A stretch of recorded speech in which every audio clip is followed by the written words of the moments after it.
Buxoro amiri Olimxon bu insonning hadsiz hisobsiz boyliklariga hasad bilan qaragan. Bu inson Buxorodagi 4 yirik millioner savdogarlardan biri bo'lgan Ubaydulla xo'ja Qosim Xo'jayev edi.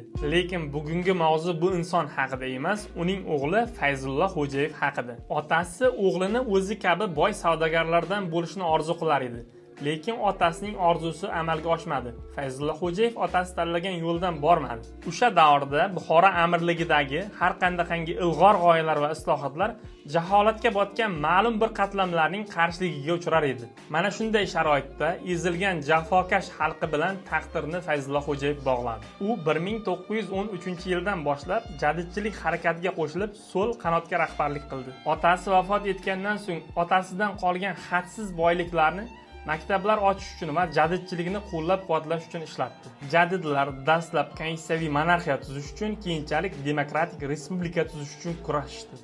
Biz Fayzulla Xo'jayevni millatimiz uchun qilgan xayrli ishlar haqida so'z yuritdik. Keyingi videolarimiz qaysi mavzularda bo'lishini izohlarda qoldiring.